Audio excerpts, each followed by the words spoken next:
Yeah.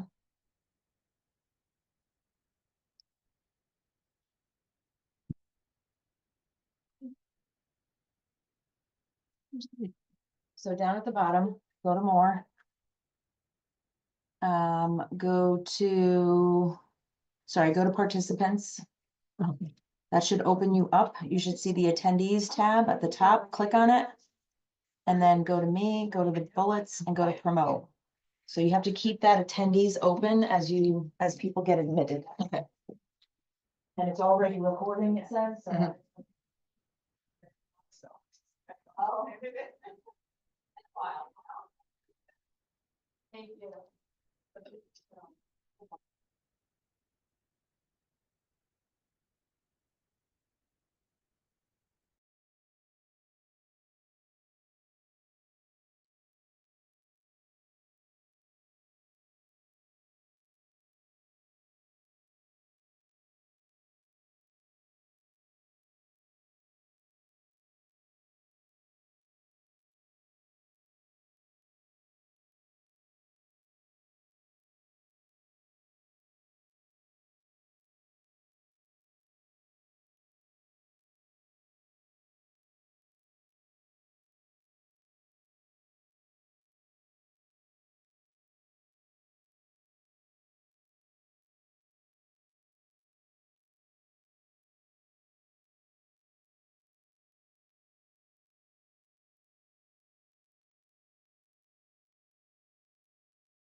Good morning.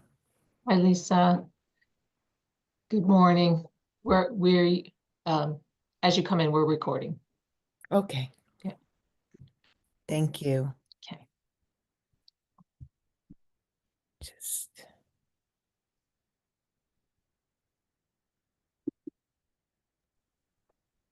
Morning, Lisa.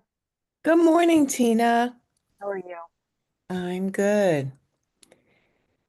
I Are like there I like the agenda today. I was both at the senior final project and I taught that course. I taught financial literacy. interesting? So yeah, I can for who's teaching and I can probably give some pretty good insights. Yeah, I bet. I bet. I used to teach it as well years and years ago. We didn't call Yeah. it, I think at that time it was personal finance too, actually. Um, Yeah. but the curriculum has evolved since when I taught it. But all important topics, right? I can teach Really them before important. Well, now. for my student body, it was super important. You Mhm. know, this is Weston. They have very sophisticated parents. I'm sure but it was really important. The kids learned a lot. It really kind of changed their lives. We used to learn things, and they used to bring it home, and it impacted what was going on at home as well. So it's Yeah, I think as a parent myself, who we are constantly talking about money, just in general, and life Right. choices around money. And David knows this because he and I also have conversations nonstop about topics like this. I think it's good to hear it from a different voice because sometimes they just don't always, it always just doesn't always sink in when the parent is the one talking about it too. So Yeah. nice haircut, David. Looks good. Uh, Yeah. That was my gift, not my gift, but that's what I did before leaving Florida because it was hot, hot, hot. So I'm like, you know what? And they're cheap. Haircuts in Florida is cheap. I just want to What- remind everyone that we're It's recording. recording. I Yeah, know. Yeah. We'll cut it off. okay. A plug for Florida. Sorry. Yeah. What's cheap though? Let's talk, since we're talking about money, it's all relative. Yeah. What's cheap? So when I get my hair cut up here, I pay about with tip $33. Okay, That's still that's inexpensive. not bad compared to the female cost of True. haircut True. stuff. And I'm in and out of the chair in 15 minutes. Is not a lot to worry about. I'm amazed how True. much silver there is on the thing afterwards. There's no brown anymore. But in Florida, $18. Oh, wow. Okay, so almost half. Chad, you're here. Great. Good to see you. Oh, Yeah, lovely. in an event that never happens, a client actually released some time. So I'm actually leaving later this week for Orlando than I was going to, which is wonderful. great, not only for this, but also for the superintendent process. So Oh, Oh, great. good. yeah, so it's great. Oh, wow. We're talking Gift of about time. personal finances, Chad. What Yeah. did you say, David? We're talking about personal finances and fiscally responsible decisions. Yes. Well, But we're not saying can you come teach my kids about that, David, as long as we're at it? I believe Lisa's willing to do that. Yeah. Sounds good. Chad, before you came on, we were talking, we just began with, I used to teach that course when I was a teacher, and Tina also taught the course. Yeah, it wasn't Cool. called that, and the curriculum has evolved, we were saying. So it's one of the agenda items today. And on that note, we are at 9:31. So This we was are the cue to 1 get minute started. behind. Yes, exactly. You're on. All right, so I will call to order the Weston Public Schools Curriculum Committee meeting. It is 9:32 a.m. on April 2nd, and we have a quorum. Just some quick housekeeping items, virtual norms, keep your cameras on, mute your microphones, just so we don't get background noise unless you are speaking. Be present, engaged, seek to understand, and we'll keep the discussion on topic, although we like to talk about other things. We'll keep the discussion on topic as much as possible. So I think our first, I'm just pulling up, first order of business is approval of the meeting minutes. Give me a minute from our prior meetings. Give me a minute. Got so enthralled in this conversation, I did not open a board book.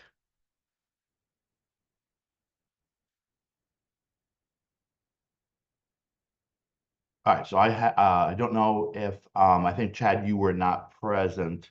So, oh no, you were. No, I was. That was when we talked about relying on other folks from the community potentially to be subject matter experts and guests and things like that. If you remember that. Okay, thanks. So in that scenario then, if you or Lisa have any questions or revisions on the minutes, and if not, can I get a motion to approve our March meeting minutes? I don't have the language, but so moved. So I second. All right, that's the shortcut and gets it done. Thank you both. All right, so then I think we are ready now to turn it over to you, Tina. Sounds good. Good morning, everyone. Thank you all for joining us today. We have various representatives out in the fields coming to speak on some of our curriculum updates related to the agenda. So we have a full agenda today. So without further ado, we're going to start with the high school presentation around Portrait of the Graduate. There's a lot to be to celebrate and to highlight that's happening out in the field. And we wanted to take some time today to give some voice to those that have been knee deep in a lot of this work. And the second bullet is where we're going to start, which is the portrait of the graduate. And so we are joined by Dr. Penny Prosknektopoulos from the high school. Is that good? Did I do okay? Thank you. I practiced, I want you to know. And Vanessa Eisenman, she is the, is there a title for that, Vanessa? For Yes, she does everything. Thank you. Yes, Right. she does everything for Portrait of Put the that Graduate. other hat on. Everything related Yes. to Portrait of the Graduate Yes. is connected to Vanessa. Yeah. So I'm going to pull up the presentation, and then I'll hand it over to you, and you could just tell me when you want me to move the slides forward, okay? Sure. So welcome. Thank you both for coming. Thank you. Thanks for having us.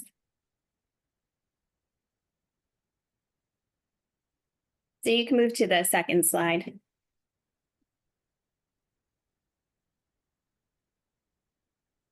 Yeah, so if you go to the next slide on the overview. So the Portrait of the Graduate is been in process for several years at Weston High School and through the Weston District. It is at the end of the day, a portfolio that students collect artifacts through their high school experience, and they reflect on those artifacts, and then they sit for a panel discussion. We have different competencies for which the artifacts are, are brought together. And this year, the class of 2025 did their panel discussions with faculty members and with members from the community on March 12th, 13th, and 14th. How many students was it? It was like 165? Yes. 165 panel discussions in which we provided feedback and engaged in discussions with students about their time here at Weston High School. And this, since the class of 2023, this has been a graduation requirement. So when students pass through the whole, the experience, they receive a pass on their transcript, and they're ready to go. So if you go to the next slide, these are the 6 competencies. So before we even started the process, we gathered as a group of stakeholders and really tried to think thoughtfully about what we thought students who graduated to the Weston Public School System, like what are those qualities that we're looking for? And we settled on these 6 qualities, which is thinks critically, communicates with purpose, solves problems, expresses creativity, cares for self, and cares for others. So again, the students kind of gather these artifacts from these 6 competencies and present them in their portfolio. And this is all done through their, 3.5 years of PACT advisory Yes. periods, where they're kind of gathering all the information over time. And then finally by senior year, they're ready to present everything.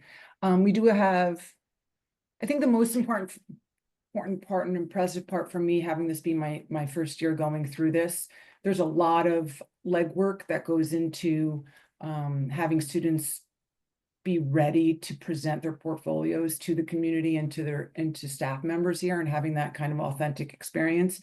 But for me, the most impressive part was how the students did present their work and the things they really chose to discuss, and how reflective they were about their 4 years here at Weston High School, and how it really is preparing them for their future.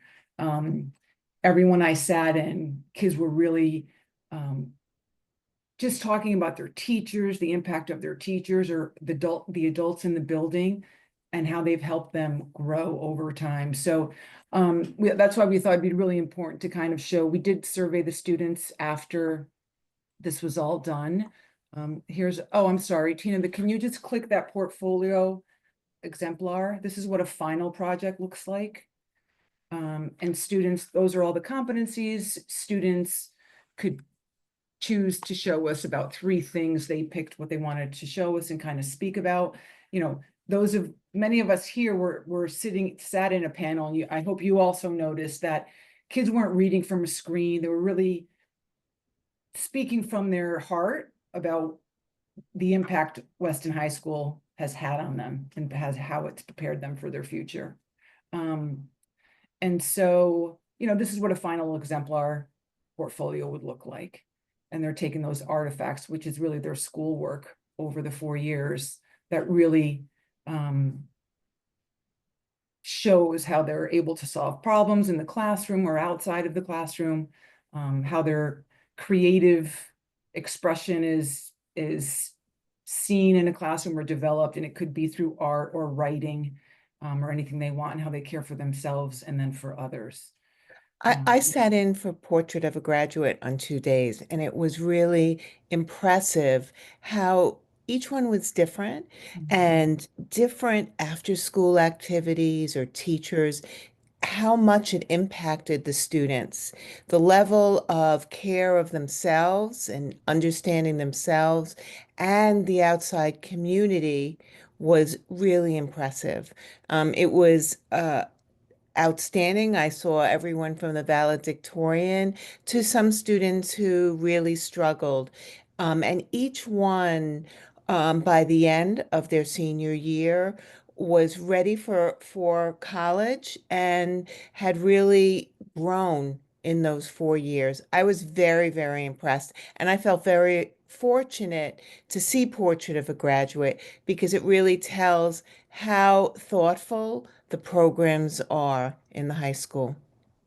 It's wonderful. Yeah, and Lisa was in one of my sessions, so I definitely appreciated her presence. And I would invite everybody, on the board, please come in next year for, these Portrait of the Graduate panel discussions, and I think you'll be blown away with what our students are producing.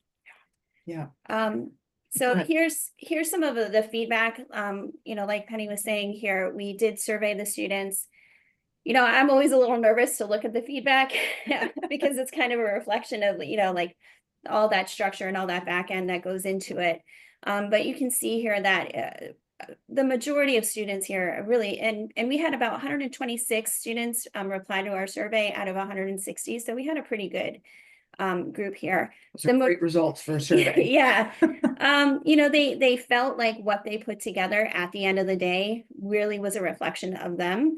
And them as a student. So I think that was good. And if you go to the next slide, and they felt really good about the quality of the work that they were submitting to their Portrait of the Graduate. And some of the other survey data, which we didn't include here, really kind of spoke to how much time they were putting into it, the quality of the lessons and the resources. So I feel pretty good about the structure that we put in place and their ability to really present their best work. Yeah. And then if you go to the next slide, these are just some of the quotes that we pulled out. And you can kind of see here, I think all of these are kids' statements, from the survey. And a lot of it is, about their reflection and how important that panel discussion in particular is to this whole process. Is there something that you want to highlight? Yeah, no, I think that speaks to it, that how the kids feel and value the process, and reflecting on their time here and what they've learned. That's giving them the confidence to be prepared for the future. It was a great experience. Yeah, and it was, I also think it was good for them to have to dress up and kind of, I don't know how many of these kids have ever went on a job interview. So it's kind of preparing them in that public speaking role and really engaging in that reflection and that conversation. So some of the next steps, we would like to survey the staff and the students again, not the students, but the staff and the stakeholders, see what's working, see if there are things that we can adjust a little bit. I know some of the nitty gritty stuff, in terms of artifacts, what type of artifacts to include, we could probably clarify with the language. But that's something that I think we need more stakeholders at the table. Just to make adjustments. Yeah, in May and June, and having some of those discussions. So always looking to improve. Yes. Yeah, I'll just quickly jump in and give you, and we could talk more, at a later date. Having done this now, I think 3 years, there's definitely some areas I think that first of all, it's really interesting. Let me just start by saying that it is amazing to see students in an environment that's actually not very warm. I feel like they're sitting at a table or a desk in the middle of a room. You got 3 or 4 people. They know 2 people generally. They have no idea who we as Board of Ed members are. I think they don't even know, which is fine, what the Board of Ed does.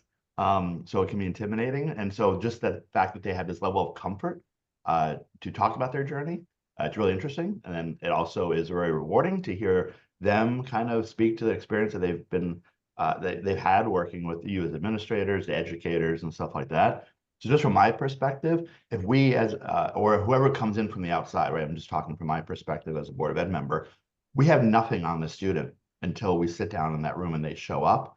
And so it would be really helpful if we can get access to their portfolio through our Weston PS Access or something like that, so that we have some sort of information about the student ahead of time, so that we know who we're talking to. It would be, but you know, it's because the other people in the room already know, but it is very, I think, rewarding from my perspective to see these students kind of talk about their K through 12 experience in many cases in Weston and the great experiences they've had. Yeah, just to add on to that, David, because I too don't know every student intimately based on the group that I'm assigned. And so there is a lot of back end work. I know Penny and Vanessa, if I'm not mistaken, there is some pre-work that we need to do as audience members, right? We have a file that gets sent out, and in that file, there's tabs that actually lets us click on their portfolio to actually review those portfolios before we show up. And so it does take some time to go through and make sure you have some context around those artifacts that they chose so that you can decide what those questions are. And so maybe thinking ahead, if we carved out some time within the day before we actually enter into those classrooms. I know there's a training. Do you do a training?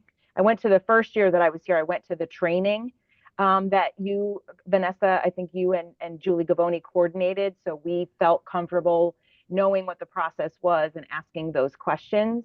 And so maybe we can make sure that that's carved out in the schedule, like 30 minutes before we go to that first one. People know in their schedule that they need to come to that first. And because I think, at least for me, I think it was an option, right? Vanessa or Penny, could you clarify a little bit of that on schedule? Because I know you do provide some support before those stakeholders go into the sessions. Yeah, I think that, you know, inviting outside guests and panel members to the training would be, that would be great. The timing this year was an issue because of the, it was less time this year than in previous years because it was the 2 before school day versus the 2 afternoon sessions. So we were down, I think, 45 minutes to an hour to begin with. So everything was kind of compressed. So if there's a way to maybe open up some of that time and so that we can devote a little bit more to the training, that would be great. But also, I don't want to put pressure, and maybe we should, but I don't want to put pressure on people who are like donating their time to then be like, but you also have to come to this training, you know, so maybe it could be like an optional experience for you know, for outside people who want to join us to have that opportunity to join our training. Yeah, I think if we just, I remember years in the past, we would meet in the conference room behind, I think Megan's office area, so the main office there, just to kind of get a packet, and the packet would have the student profiles in it. And even that was better, but it would be really helpful if we could just, you know, I agree with 100%, right? People are volunteering their time, so how much time they're going to have to potentially come in for a training. But if we could at least, those of us that have access to it, get access to their portrait ahead of time, even if it's a hard copy that gets PDF to us, just so that we have, for me, it would be really helpful. To know something about these students before I have, I think, about 20 minutes with them. Okay. Yeah, good. Let me jump in with a couple. Oh, sorry, Tina, go ahead. No, go ahead, Chad. Yeah, let me jump in. Forgive me if I'm asking a dumb question that I should know. Does every student at the high school do a portrait of a graduate or not? Yes. That's awesome. Okay, great. And does every single one go through the process of presenting in some way like this? Yes. That's awesome. We send them invites with their times and they show up. Yeah. Awesome. Even So, even students who have IEPs are involved with this process, and they might have a modified version of it. So their requirements might be modified, or their panel discussion might be modified. We might invite, like, their special ed teachers, depending on the kids. So we do keep in mind that there are students who who have difficulties and have modifications. yeah, cool. So the only thing I will add to this, and Deborah, just for your benefit, I've been kind of banging this drum for now 3 years, which is I'm always seeing if we can, as a district, find other ways besides just test scores to show how we're performing. Because test scores, although important, I think can be a reductive. And also, if it's the only way to do it, a very even biased reflection of how a district is potentially doing. So I think this is a perfect example of something qualitative we can show about the student experience. I don't have the answer yet of like how we would broadcast that or use that or show that as some sort of a measurement of our performance. And also even more how we could show if we're having a good year or a bad year in terms of that one metric. But I will say, boy, oh boy, does this seem like a very tangible way to show qualitative performance and excellence in the district. So I put that to all of you to think about, is there a way we can weave this even more fully into our district improvement plan each year and our district assessment each year? Yeah, it's a really good point, because you'll see those icons for the 6 competencies linked. We're trying to link them even well before the high school they enter 9th grade, and weave those competencies into our work in various ways, whether it be the district improvement plan, you'll see those icons appear, or our school improvement plans as well. So trying to really backwards plan from senior year all the way back, because we recognize that there's artifacts even before they get to high school that may have had an impact to who they are and who they've grown into when they get to high school. So our curriculum work down the road, we hope to link some of those competencies to K-8 performance tasks as well. And we just haven't gotten there yet, but absolutely. And I'm sure that you all are thinking about this as well, but I want to ask, I'll just prompt the question. Are they allowed to use AI in terms of generating this material or not? They're authentic. So we're kind of, with the situation with the Portrait of the Graduate is that the artifacts they're including are previous artifacts from classes that they've done in the past, right? So if they're including like an English essay that they wrote for me, right, it already went through the process of teacher feedback and all that sort of stuff, right? So it depends more on what the expectations of the original project or assignment was.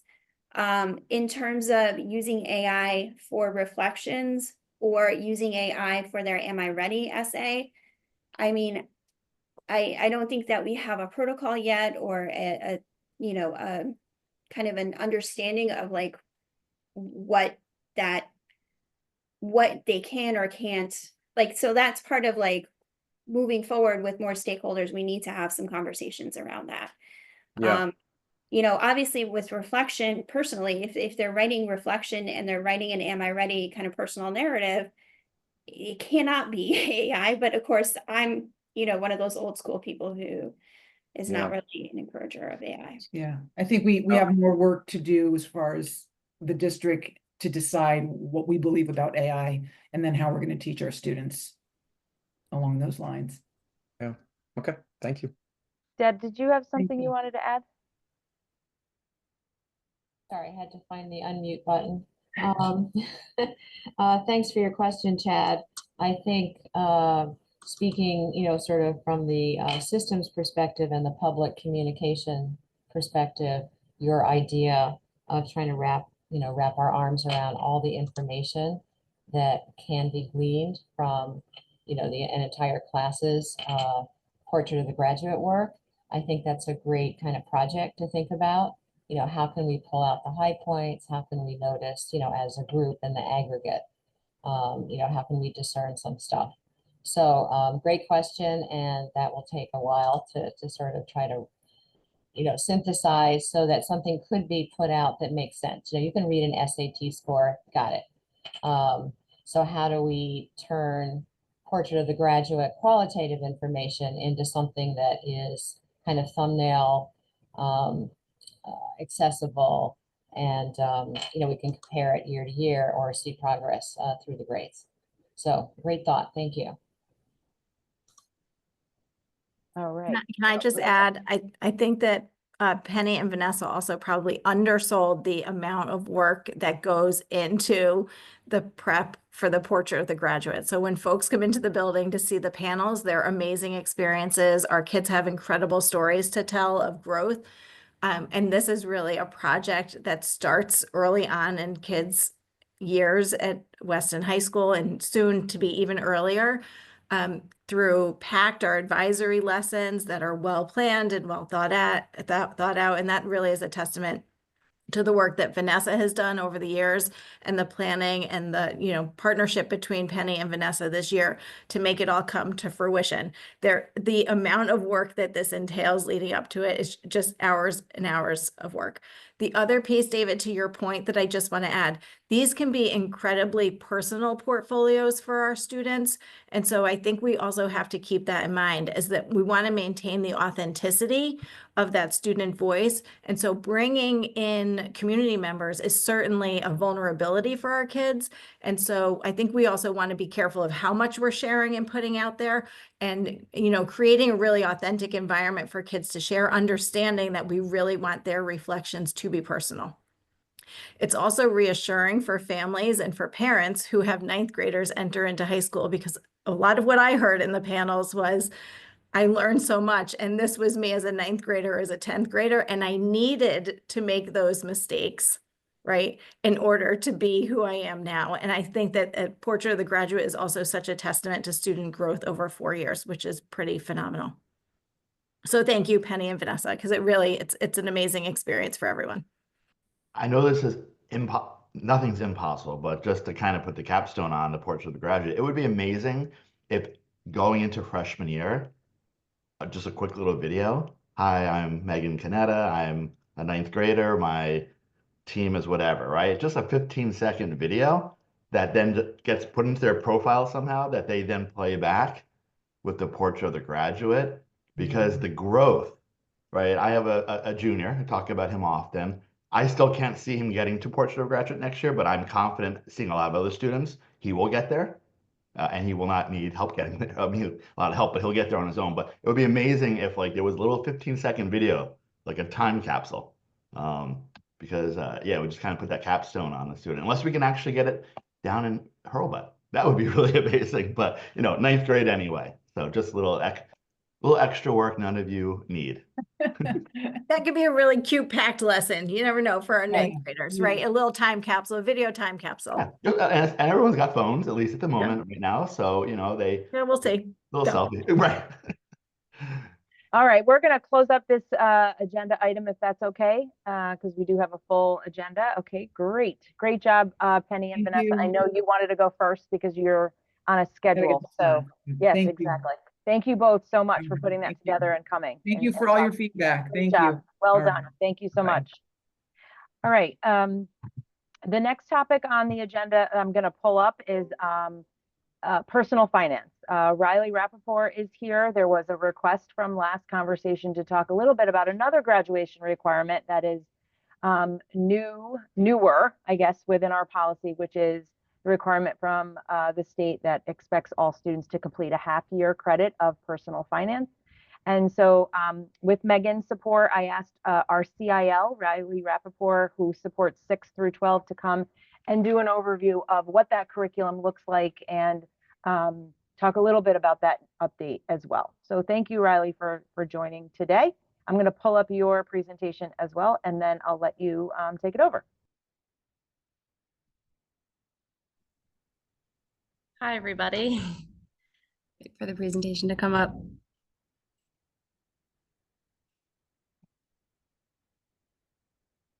Awesome.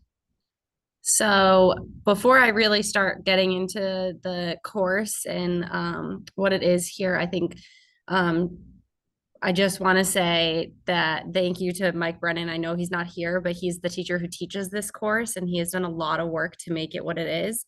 And he has been phenomenal with the kids and making it really like a project-based, reflection-based course. So just to start out, little shout out there.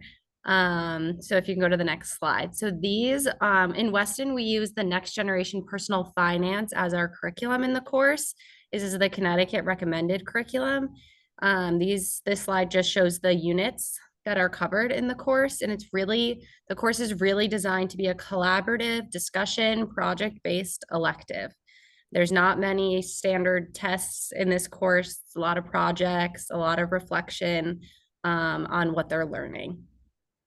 You can check out the units for a second, but then this is, sorry, go ahead. Yeah, you can go to the next slide, Tina. So this is an example lesson in the investment unit.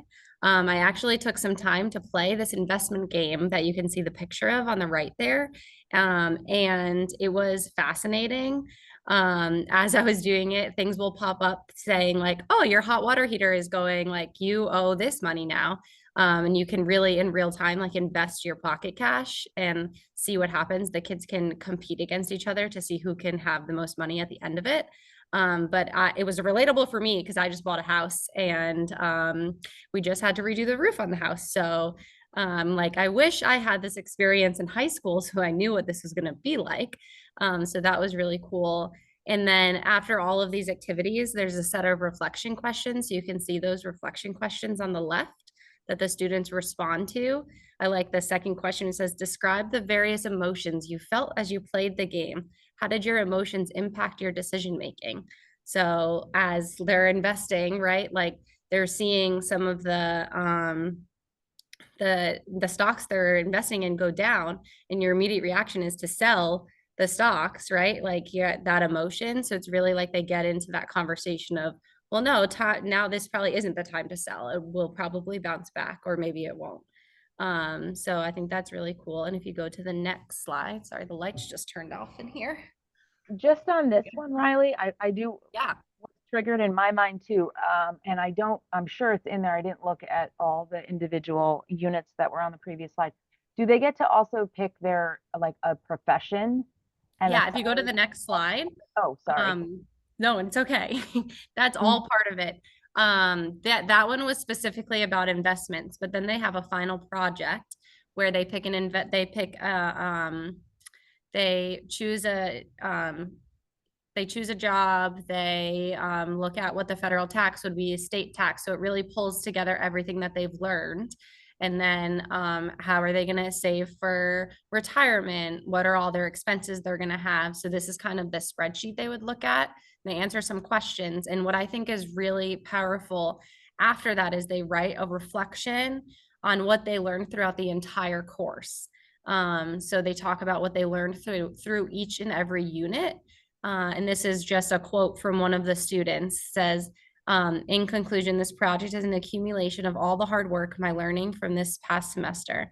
My financial literacy is not only stronger than it was at the start of the year, but I'm confident in my ability to tackle financial problems in the future with a clear understanding of key principles like budgeting, investing, and making informed decisions.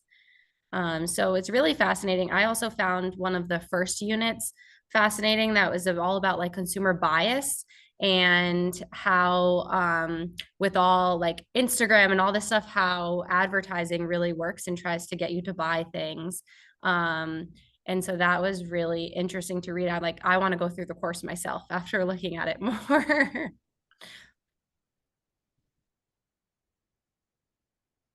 Yeah. Great. I don't have a question, I have a suggestion. So I humbly submit the suggestion because I'm not the educator here, but this is from my own past. I remember as a kid, we had this thing in elementary school called mini societies. It's sort of an elementary school version of this. And one of the coolest things is we did lots and lots of kinesthetic and kind of immersive learning. We would make a currency. Some kids would get awarded some money based on if their currency got chosen. We would sell products, et cetera, et cetera. So the reason I bring that all up is because one of the real challenges with the digital age when it comes to this kind of transactional finance is that it's all just numbers on a screen that's being manipulated. You go to an ATM, you don't even get the receipt, you just see that number, and like in your head, none of it really maps the same way it used to. And even that old school analog activity of balancing a checkbook where we all wrote into it. So the suggestion here is if there's ways to make this, and I know in the math curriculum, how much time in the elementary school anyway is spent on using the implementable objects and things like that. There may be room here to weave in some kinesthetic learning to help the kids not just have this be kind of a digital morass, but that there's a kinesthetic and a multi-sensory kind of learning aspect as well. That's a great suggestion. Yeah, you're right. I mean, these kids are just used to scanning a credit card or not even scanning a credit card anymore, using their Apple Pay. Yeah. No hard cash anymore. Yeah, So it's it a really different isn't feeling, like, right? When you have to Yeah. physically give the cash and then there's nothing left in your hand versus Mhm. like this mirage of like where the money is on Yeah. a card floating in the, yeah. This is a conversation I feel like with my son Yeah. all the time. Yeah, or even worse, just like, Daddy, use your credit card. Daddy, where's your credit card? Yeah, Yeah. Just scan it. just scan it, Dad. Just swipe it. My nephew got, and on Easter they fill the Easter eggs with some coins and stuff, and he like laid out all of his dollars and his coins, and he looked at my brother-in-law and he was like, so how do we play this game? Like he just thought it was like fully a game. Like, why do we have all this? Because he's never seen my brother-in-law or my sister ever pay with cash anywhere. Wow. Yep. That's a new one. Mhm. Thank you, Riley. That's great. Yeah. Is go ahead, there- sorry. Is there a component to this that would do two things, and they kind of relate to Riley and what Chad was saying? One is like a credit card compounding type of tool. Like if somebody understands the basics of, if you put it on your credit card, you're deferring the payment. Mhm. And if you don't make the, and I know credit card bills now tell you, right? If you make the minimum payment, it'll take you, 2 lifetimes to pay it off and cost you 6 times as much, right? So is there a component of that? And then related as well is there a component, which I think I've used with my son, where if you are working and you're making X amount per hour, this is how many hours it's going to take of working to obtain Y, right? So in other words, if you want Mhm. this, you have to work X number of hours and then you can have it. Is there are any of those components part of this? Definitely the credit card piece. There's a whole unit, if you look at the units here, on the types of credit, managing credit, all of that, bank accounts, right? Like what's a high yield bank account versus just putting your money in a savings account. As far as your second question, I don't know if it breaks it down by the hours. I would have to look further into the units to see. So I'm not sure on that piece of it, but they definitely talk about salary, how much of your salary gets taken by tax, by insurance, all of that. Yeah, I think it would, again, within the limitations of time and the coursework, especially at the high school and the college level, they're working Mhm. part-time jobs, they're working hourly jobs, right? So they're Mhm. probably leaving high school thinking they're going to college, and at the other end of the college 4 years, they'll have a job for $200,000. I think I've seen some people, they have a very skewed idea of what Mhm. their starting salary is, but I think again, within the limitations of the course and the time, it would be helpful if there was a component that was, you're making $15 an hour babysitting, you're making $16 an hour doing checking out groceries at Lily's, right? And this is how many hours you have to work, because I've been trying to get my son to understand that if you want this, it requires this many hours of work. And I try and put it in the context of his ability to make money rather than my ability to make money. Mhm. So, because Yeah, and then you can also go into all like the opportunity cost of then working extra so you can make that money faster, and how that your time is also a valuable asset. And also to your point, Mike Brennan has brought up multiple times how important it is that the kids are really taking this course junior or senior year, because that's when they're typically starting a job and starting to understand their own financial freedom. Yeah, and gas is the easiest one. Now that my son drives, gas is the simplest one. He knows that it takes about, I'm not sure, $30 or $40 to fill the tank of gas, to fill the tank. That'll run him about a week. Mhm. And at his earning level, that's depending on what he's doing, that's an hour to 2 hours of work for him, depending on the work that he's doing. So it's kind of, he understands if you want to drive up to your baseball in Milford 5 times this week, it's going to cost you 2 hours of work.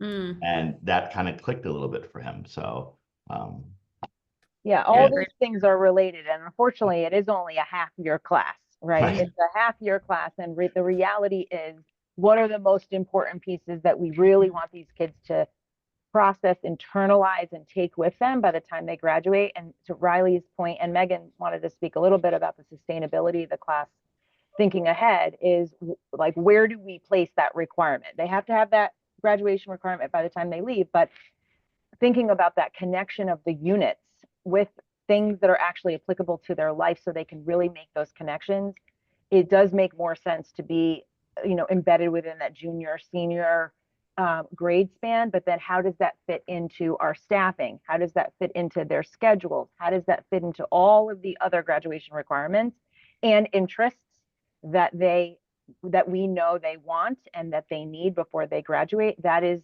some of the balance. And it also, just speaking plainly, this is not intended to be a finance or investing class, right? There's a lot of modules in this half-year class, and which hopefully maybe sparks some interest into other business type courses that maybe they want to pursue as they go into college. Unfortunately, in Weston, we don't have a really robust business finance pathway. But for now, I think we need to also, since we have 3 of you on the call, it's an opportunity for us to also talk about the sustainability and what our needs are as we continuously increase the number of needs of the students, because the graduation requirement for all students is increasing, right? The first year that all students have to have this completed is the current junior year, the rising juniors next year. So Megan, did you want to speak a little bit about our conversation this morning? Sure.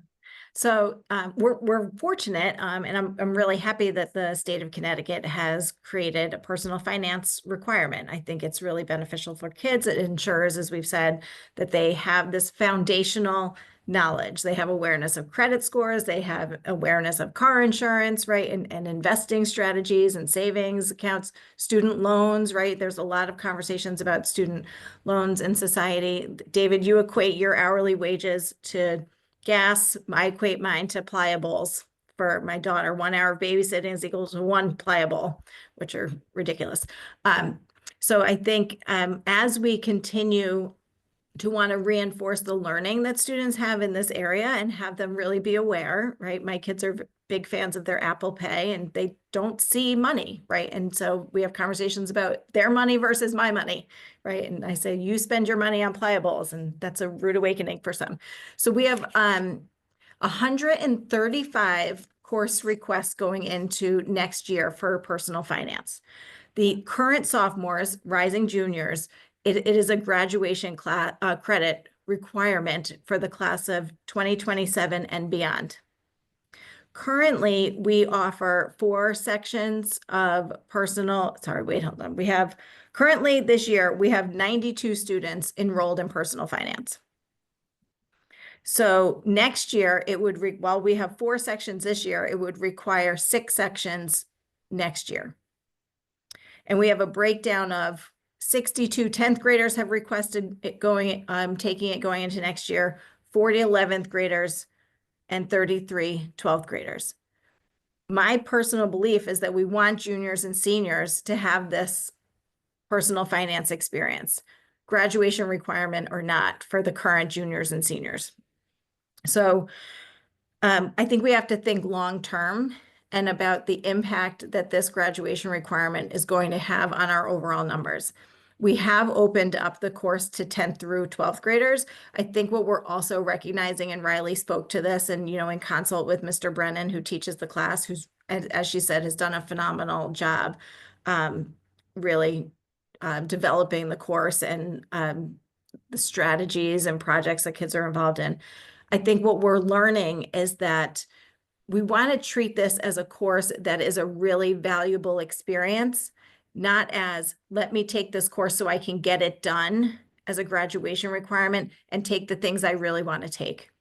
So we have some worries around the course being offered to 10th graders because the vast majority of 10th graders probably don't have their license yet. They're not purchasing gas for their car. They're not thinking about car insurance. They probably don't have a job. They're not getting a paycheck, the majority.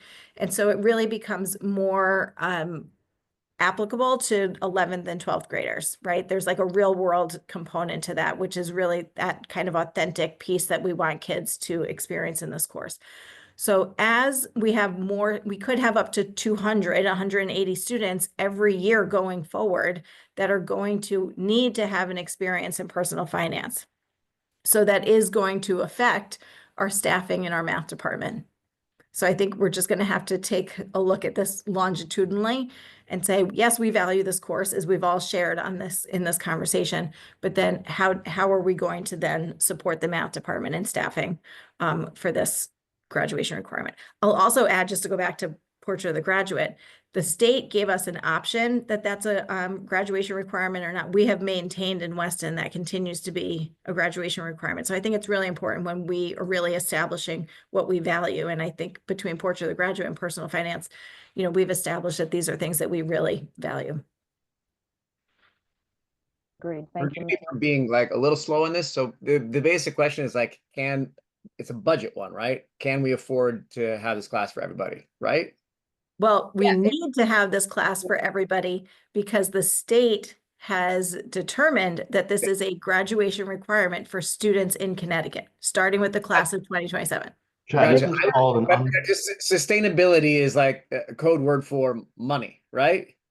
Okay. Sure. Well, and hard decisions, right? I guess the conversation, we're having this introductory conversation as we think ahead, because it requires us to reflect on our current programming, knowing that we have certain classes that we are required and also believe in offering, which may result in then, if we're not willing to increase and we have to maintain what we have, then what are we giving up? Yeah. That's right. That's part of the conversation. No So- decisions right now. We're just, Yeah. Right. unfunded mandates. Can I, so Megan, is it a state mandate that only math teachers can teach that course? Is there any mandate of who can teach that course? Social studies teachers, I believe, can also teach the personal finance course. yeah. And I'll say this, something has to give, right? So when you're adding additional graduation requirements and you have entire grades of students who must take a course, like there isn't flexibility right now because we don't have other courses that would fulfill this graduation requirement. We don't believe that our other courses satisfy the requirements and the learning and information that students are provided through the personal finance course. So Mhm. again, that's another kind of values judgment conversation to have. So yes, there are other teachers, but those teachers currently are teaching other courses, whether those are standard level, you know, foundational courses in social studies, or they may be AP classes or social studies electives. If those teachers now are drawn to teach personal finance, then there's something in social studies that we're not offering. Well, let me Right, ask a question then oh, sorry, Right. Lisa, go ahead. I thought you were done. Yeah, Sorry. just, And I just want to add to that. we're a year or two down the road, right? This is starting with. Right, it's a year or two down the road, and with that said, students can only take so many courses. If they take this course, then they can't take another course. So, you know, I really realize that it's a programming issue, but that's why I just wanted to know, you know, in New York, the requirements to teach a finance course are a little different what the requirements in Connecticut were.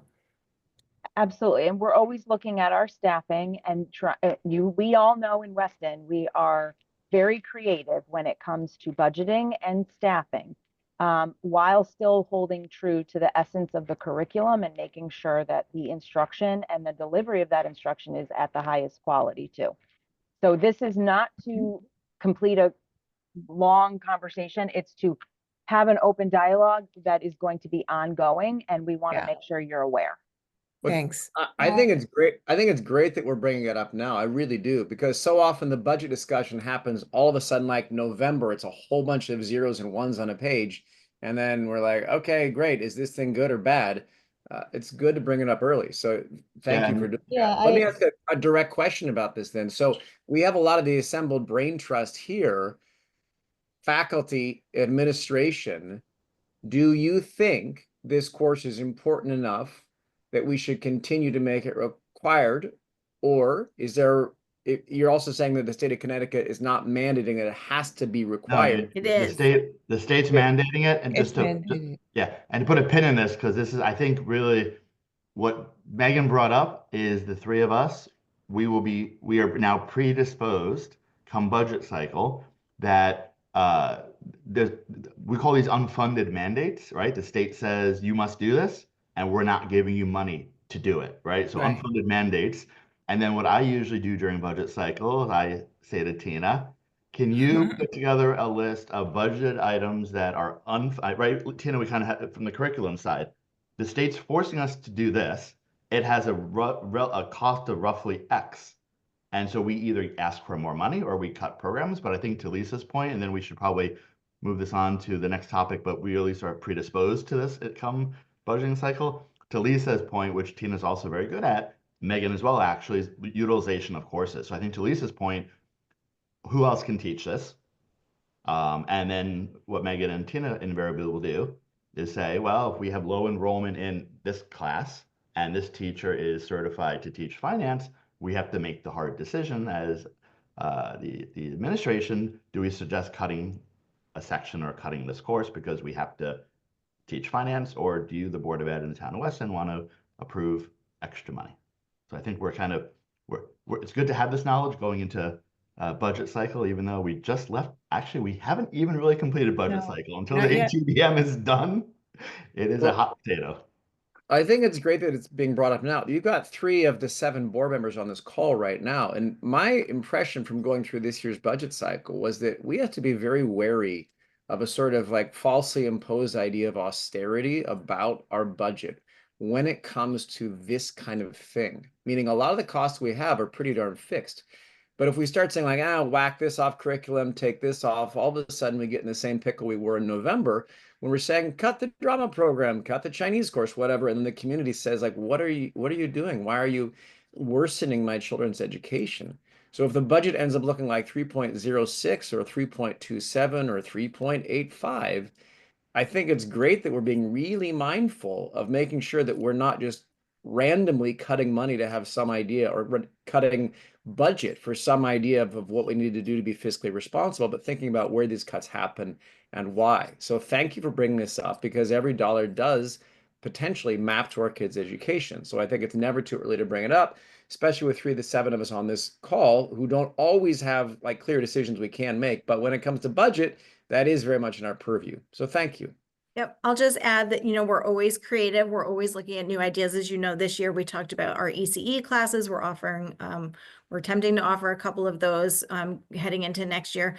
And we are always evaluating online programs, whether an online format is the best way for students to learn this information and these strategies, or are those reflection questions that you just saw on the slide, and having an in-person teacher that can discuss the nuances of investing and credits and, spending money, is that the best option rather than students clicking through a curriculum and kind of earning that credit and learning that independently? And so those are some of the conversations that we're going to have to tease out, because we know those programs are available, but is that really how we want students to engage with this coursework?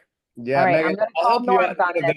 I'm going to call norms on this. I'm going to call norms on this, because we're starting to add more topics to the agenda, and we have a whole other list. So I know we're going to go down another avenue here. That's where the conversation sounds like it's going. So we will have more dialogue. Thank you for that feedback. I'm glad that we brought it up regarding personal finance. If we need to have further discussion around other programming and how we deliver certain classes and what our needs are, I think we'll add it to another agenda item. Okay, so moving on, let's go to the next topic on the agenda, which is some curricular updates that are just out in the field. There's no formal presentations, just making you aware of what's happening in the world of Weston. Yesterday, we have Kelly Del Vecchio, Aaron Barlow, and Riley Rappaport, our CILs for K-12 math, supporting us here today.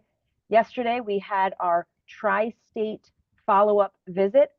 How many were Chad and David? Were you here when we had our tri-state visitation back in March of 2023? I think we were both physically here. I don't believe Okay. either of us were asked to participate. Okay. So Yes. there were Board of Ed meetings and interviews with staff and stakeholders at that time. It might have just been actually Steve Aziz, who was the board chair, and Melissa Walker, who was the vice chair at the time, if I recall correctly. So anyway, Tri-State is a consortium of representatives across a variety of different states, including Connecticut, New York, and they're different representatives who we partner with on a variety of different professional development and training opportunities. And when you are a part of Tri-State, you get to engage in a review process with a variety of outside stakeholders. In March 2023, when I arrived, it was our turn to invite our critical friends into Weston to review our 5 through 12 math curriculum, how we instruct or how we design math instruction for students in grades 5 through 12, what our resources were for our students, and what evidence do we have to support all learners. So that includes all of our subgroups of MLL students, students with disabilities, and beyond. That conversation or that visit was a 3-day in-depth visit with interviews and surveys and focus groups.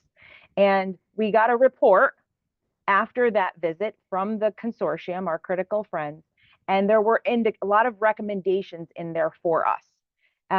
You have experienced some of those recommendations over the last 2 years. And so yesterday we got back on a call with some of our critical friends that were with us during that visitation 2 years ago. And we had to do a follow-up. We had to do a follow-up kind of presentation and talk about what we've been focusing our energy around now that they've given us recommendations. So I asked the 3 CILs, the principals are here too, Patty and Megan, thank you so much. They were also on the call. And we had a really great conversation around the progress we've made. Deb was there too. Thank you so much for joining quickly on that call. And we got some really good feedback from some of the action steps that we've taken, some of the work that we've been doing over the last 2 years. And we just wanted to give you a quick, brief update on what that conversation sounded like and some of the takeaways that we had as a district committee. So I'm going to pass it over to any of you just to give a brief update on what that conversation sounded like yesterday. Anyone want to start, Megan or Patty or Deb? Because you're kind of like, this was a completely unbiased perspective. Sure, I'll just give a very quick overview. Tri-state work, when you prepare for the initial visit, is tremendously labor intensive and brain intensive, and you have to document, you have to sort of bring evidence of very technical professional standards and best practices, etc. And the visit requires going into classrooms and looking for, they call it, what are the look fors? Looking for behaviors on the student's part and on the teacher's part, looking at the products, looking at performance results. So all of that is compiled into making this huge tri-state visit. And the tri-state is a consortium of very high-performing districts in Connecticut, New York, and New Jersey. So sort of these are the best minds sort of working together. So that visit happened, and that's incredibly intense. What happens next is a little bit of a temperature check 2 or 3 years later. I forget the exact timeline, where they come in and say, okay, here were our recommendations. Give us a brief overview of your progress to date. And we rate it as it's in hand, it's in process, haven't started yet. that sort of rating system. So yesterday, and this is, yesterday could be virtual, so there was not an on-site presence. But there were, I guess, 10 or 12 people from Tri-State, in addition to a lot of our staff members, and very focused, and in 2 hours, went through a protocol of, here's what we've done since we last saw you. And then Tri-State people questioned that, saying, well, tell me more about this, or I'm wondering about that. And then the Tri-State people go off and they put their heads together for a brief amount of time. And then they come out of that sort of breakout session and say, okay, here's what we heard that we can commend you on. And here's some questions that we might still have. So long story short, the upshot is that it was a tremendously positive meeting. People were able to summarize the progress in math along going from math in focus to illustrative math, the different grade levels, some of the challenges, some of the results that are early in, some of the kind of classrooms that are or behaviors going on in the classroom. And the visit typically doesn't take the entire universe of math, but some specifics. And yesterday was, how are you integrating, including how are special ed students progressing? And then our students sort of doing the heavy lifting in a classroom, how much of it is really student engagement. And I'm using the wrong terminology, but I'm trying to also be very quick here. But it was a very positive feedback to the Weston schools. And very much, there was a little note of envy, like, well, can you tell us more? Can we copy that? So I heard some potential for follow-up discussions along specifics. So I think within a very high-performing consortium of districts, Weston did really well yesterday and is certainly a thought leader in the specific questions that were looked at. So all positive, and I'm sure Tina can send the sort of protocol that went out yesterday so you can sort of see the specific suggestions and where our Weston people had self-assessed in terms of their progress. And the curriculum leaders were tremendous in terms of adding depth to that. So thanks. Wow, that was all in a nutshell. That was perfect, Deb. I'm so glad I called on you. I bring this up because you'll all get to experience some of those artifacts and the work that is surrounded the recommendations during our academic year in review. And we invite the full board to come to our subcommittee meeting in June, where we get to actually, to Chad's point, really highlight some of the student artifacts, the evidence of shifting the instruction that really evolved out of some of those recommendations that Deb was talking about, and bring it to life. It's hard when it's a virtual just conversation and you write a lot of things down on a piece of paper and say, hey, here were my bulleted recommendations. What have you done? It's a whole nother layer of understanding when you're able to tell the story with actual visual artifacts in front of you and have an open dialogue. So I wanted to say thank you to all of the CILs for really diving deep and putting this together, and also let you know that the June meeting, which is the academic year in review, is where you're going to actually see some of this come to life. Did you, principals or CILs, did you want to add anything? I mean, what I really liked about coming back is that we spend so much time really thinking about what our focus is going to be for the Tri-State visit. You know, what is it that we're really looking for? What are we asking them to look at and then getting the feedback for? And so that we're keeping that work going. It's not just a one and done check. Okay, they had the visit, they made its recommendations, and we move on. It's a living document, sort of, we're really working towards something, and we got, you know, reaffirm that we actually are doing the right thing. We're going in the right direction. And so I love the conversations. I like the questions that they ask too. So it's a great, I think it's a great process. I'll just add that it was amazing to really see and hear the story of the 2 years of work and how much has been done, because when you're in it, sometimes you don't realize how much is happening. So to kind of hear it all play out over the sequence of 2 years and some of the changes that have really thoughtful changes that have taken place based on the data that we've collected, it was pretty powerful yesterday. Agreed. And one of the recommendations, as to everyone's point, especially Patty, when she was mentioning this is a long-term process, there were recommendations that are in process or we haven't even started yet. And one of the recommendations was to keep it going, right? We know we have this long-term kind of strategic plan around metacognition in a math classroom and supporting all learners. We've really scratched the surface with some of them. And can we continue that work beyond the 2 years? So that was a good recommendation, right? Any questions? That was just a quick update. You'll see more as we move forward. Great. All right, so the next update, just to let you know what's happening out in the field, Megan, I'm going to toss it to you because our next reflective visit is our NEASC visit, which is coming up very soon.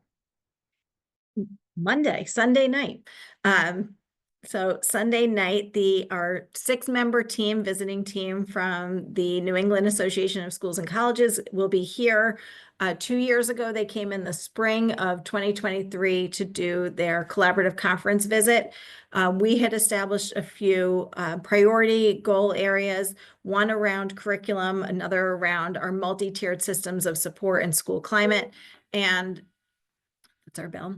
Another around our capital planning and communication around our capital planning. So we're really excited to have the team come back and to look at our growth and all of the work that we have done to address those priority goal areas. A lot of it is through our teaching and learning area, and Tina will be meeting with the team and members of our PDEC committee. We have various focus groups that are meeting over the course of 2 days, the Monday and Tuesday, April 7th and 8th, to address all areas: curriculum, our professional development group, then our CILs to talk about the curriculum work they've done with their teachers, also highlight the Curriculum Academy. We also have our MTSS team meeting. We have student groups. We have a number of student focus groups. We have some student-led tours for the visiting team and various administrator focus groups. And as you know, the board also has a scheduled time to meet with our visiting team Monday night as well. So they really, compare our work to the priority goal areas, and then they make recommendations for the next few years. It's also a continuing process as we are always evolving in our practices. Perfect. And we do get a report right after that one as well, right? Yes, we've submitted growth plans, then we submit a report for our collaborative conference visit. They provide a feedback report from that collaborative conference visit, which leads us into our decennial visit, which is what this visit on Sunday through Wednesday is called.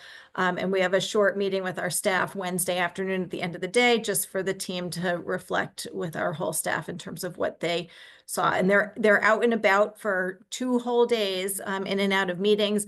And NEASC has really shifted and evolved over the last couple of years. They prioritize being in classrooms as well to really see student work and what our students are doing and what our instructional environment looks like.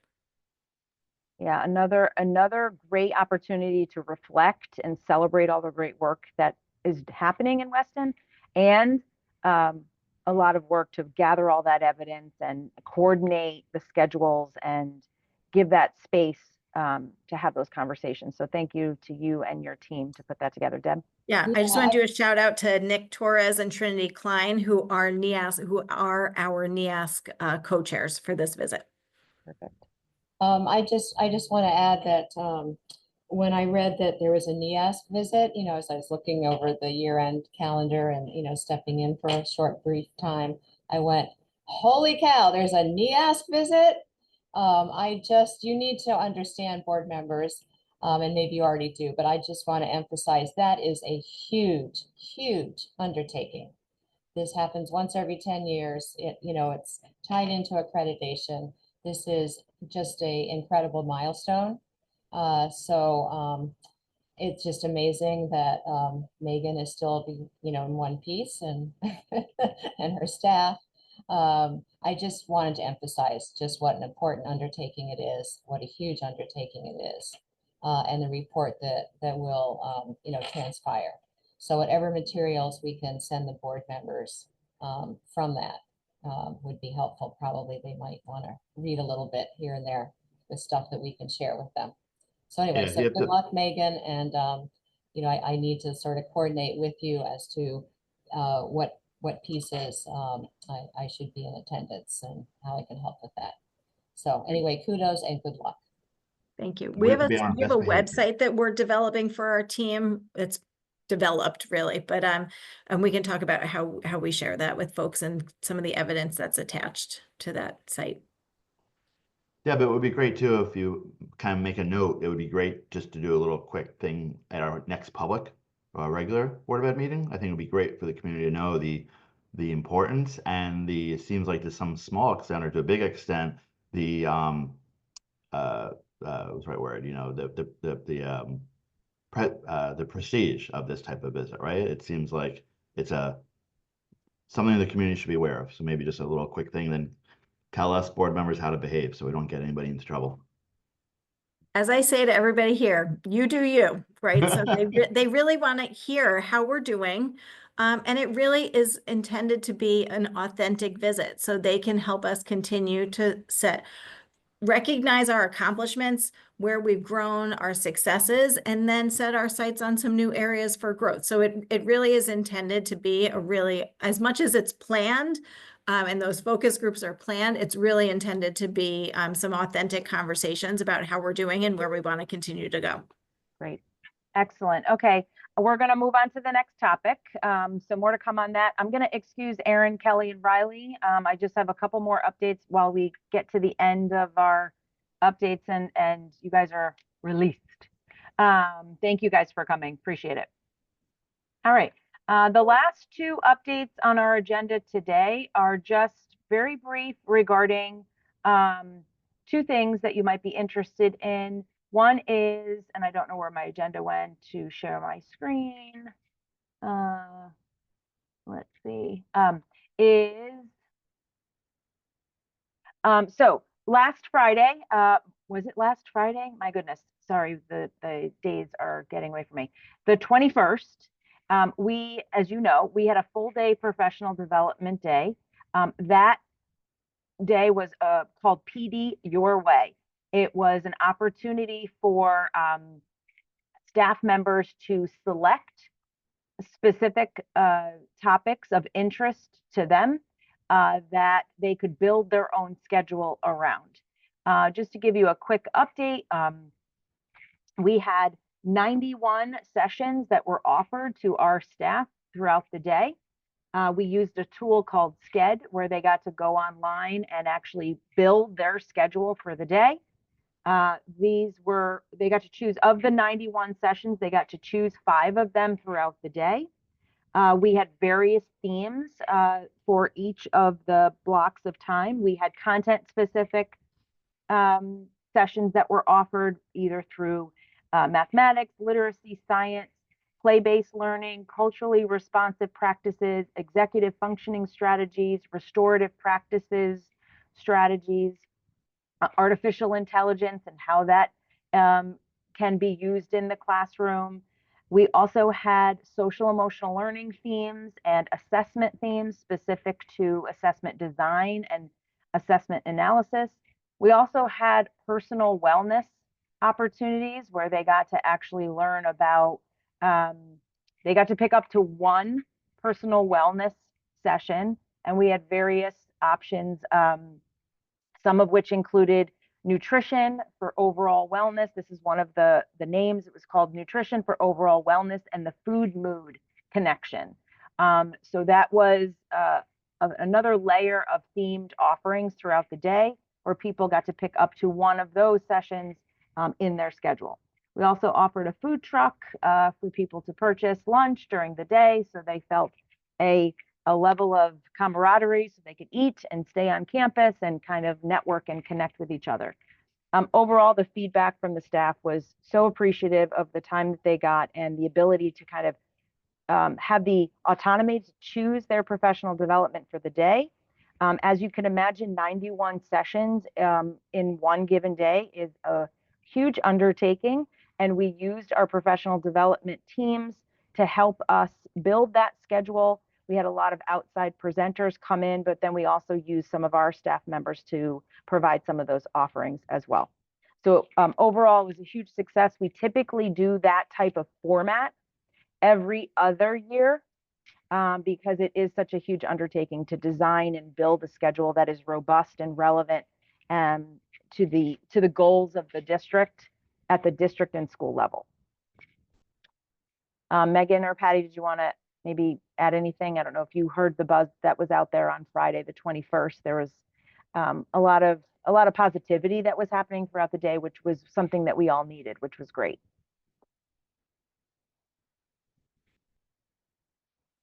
I think it was a great mix of professional development and people in the core areas that people were interested in terms of their subject area, and then some other experiences you mentioned, restorative practices and kind of, some classroom practices and those wellness sessions. I heard the self-defense. That was a big hit. So I think it also highlighted some areas that teachers continue to be interested in as well, which is really fun for future planning. So great feedback. Thank you for that. Yep, positive, same here, but everybody walked away feeling really good about the day, which was nice. A lot of good choices. It was a good day. Thanks, Patty. Great. Any questions on that update? All right, and the last and small update is that, as you are aware, we have revised our teacher and leader evaluation system.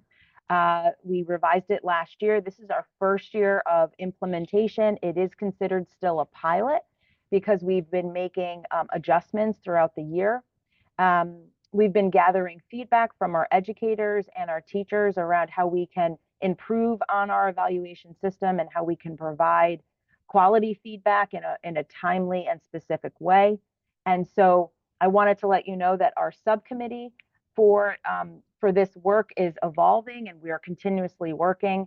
And what your responsibility will be by the end of the year is we will provide you with some updates on those changes that have evolved since the last time you voted on that evaluation system. And you'll have to provide us with a revote to finalize the actual plan into next school year.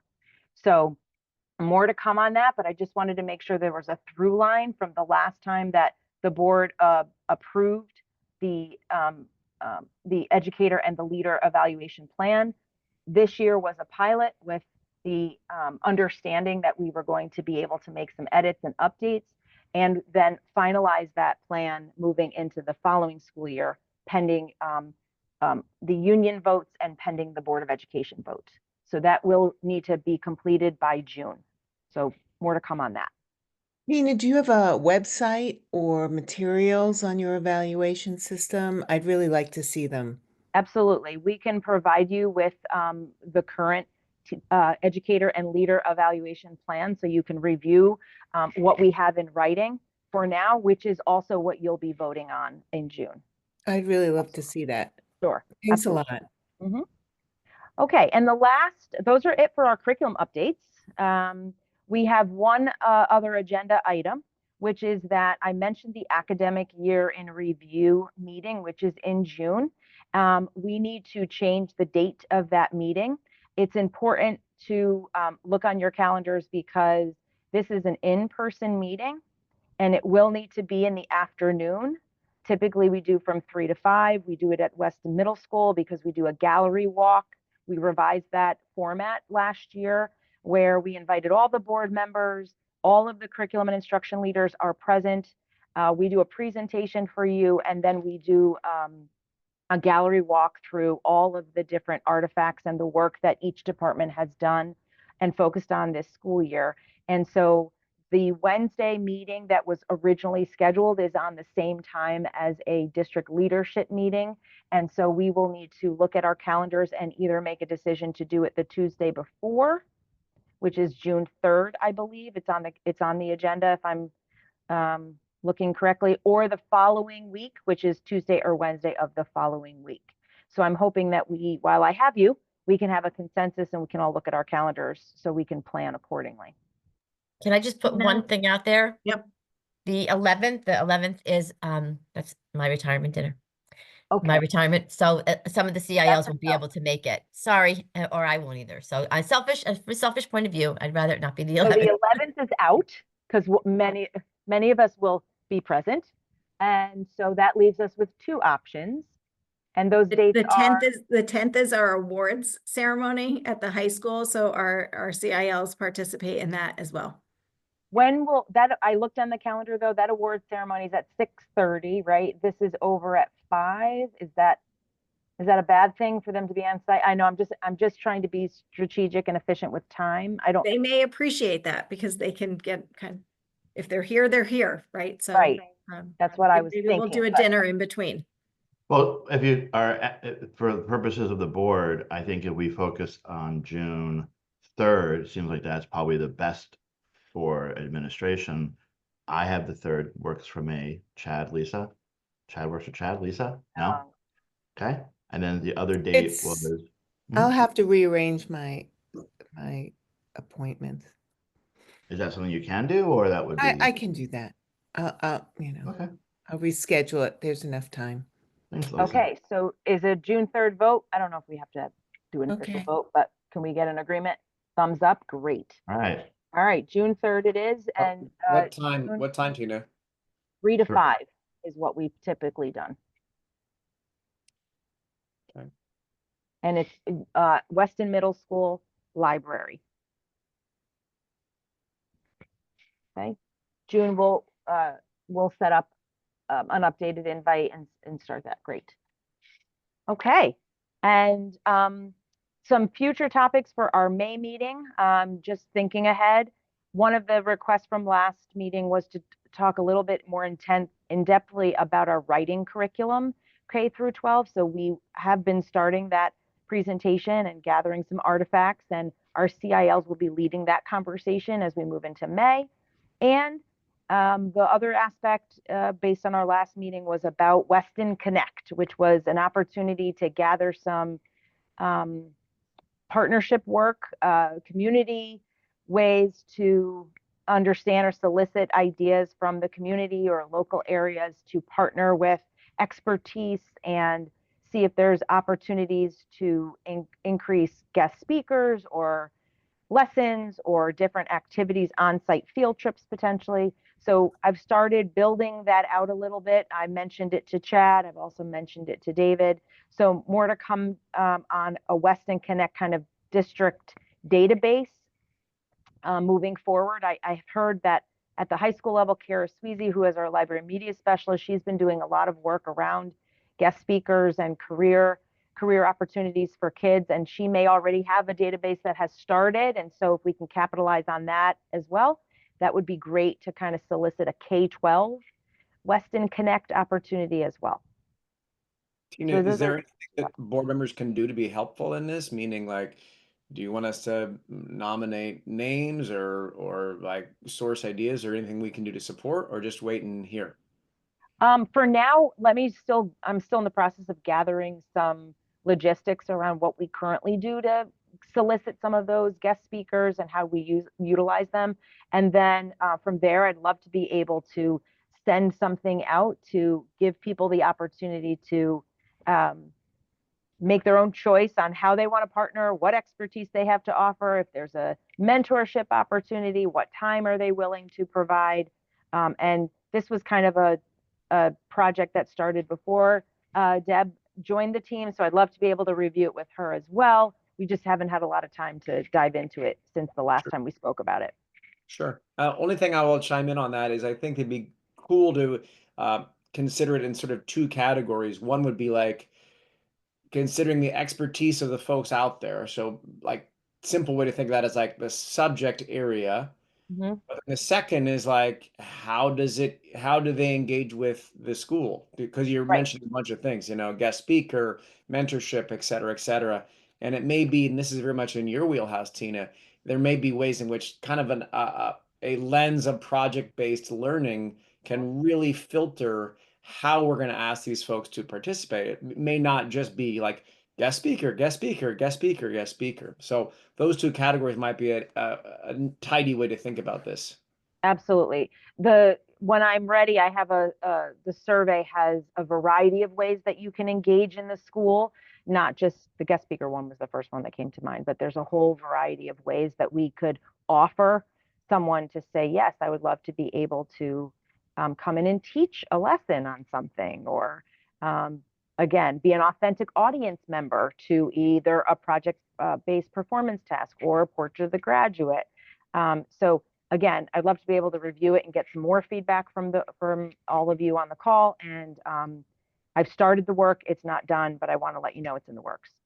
Two quick things on that. I think to Chad's point, it would be great if once you are ready to solicit expertise, from the community, subject matter experts, I would imagine potentially they push into a classroom throughout the course of the year for, as a guest speaker, if that's appropriate, as for the finance course, for example, maybe you have a couple of guest speakers who come in.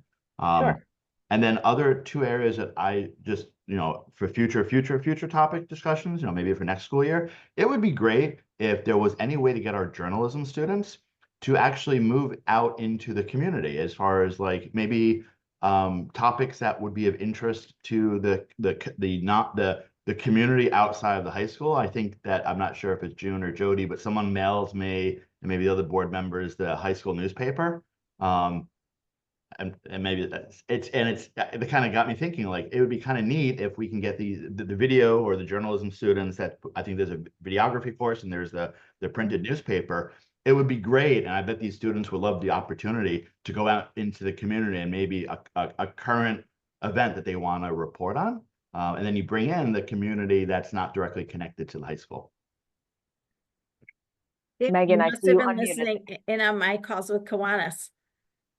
So That's those are some of the hopes. Remember, I know we have to go, but remember that this year is the first year that we brought that journalism half credit course back into our course sequences. So we're continuing to build on that with that being the idea. Yeah. And even love you it. can, and just to complicate things further, maybe you get students who are interested in poli-science going on to college. So you go to you have them go to a town event where you have someone from the journalism, you have someone from the, I think I bugged your phone. We've also talked about that in our government classes. Like, is there a project where you ask kids, is there a town committee or a town meeting that you'd like to go to, and say, you have to pick a committee meeting to go to over this semester, whether it's a school board or a finance meeting, whatever the case may be, youth services meeting, whatever the case may be. And then kids come back and report on that. So yes, it's like you're here with us.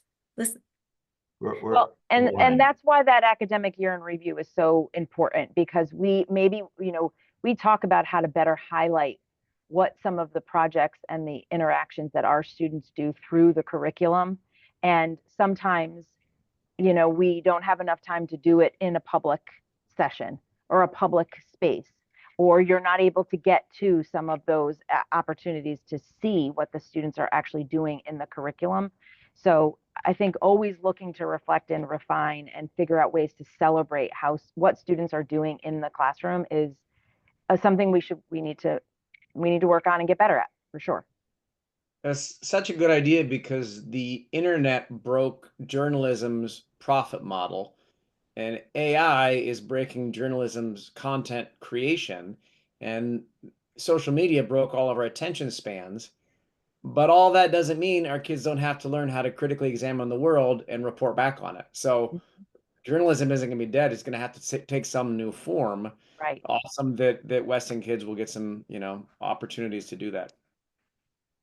So thank you. So more to come. All right. That concludes my topics on the agenda, and I'll toss it over to you, David. All right. I think unless there's anything else to cover, we stayed extra late. It was a good, robust conversation, and we will adjourn the meeting, and I'll see you all, I guess, a couple of weeks at our regular Board of Ed meeting. I second. Let's vote to adjourn. Okay. Thanks. Bye-bye. Bye, everyone. Thanks for coming. Thank you.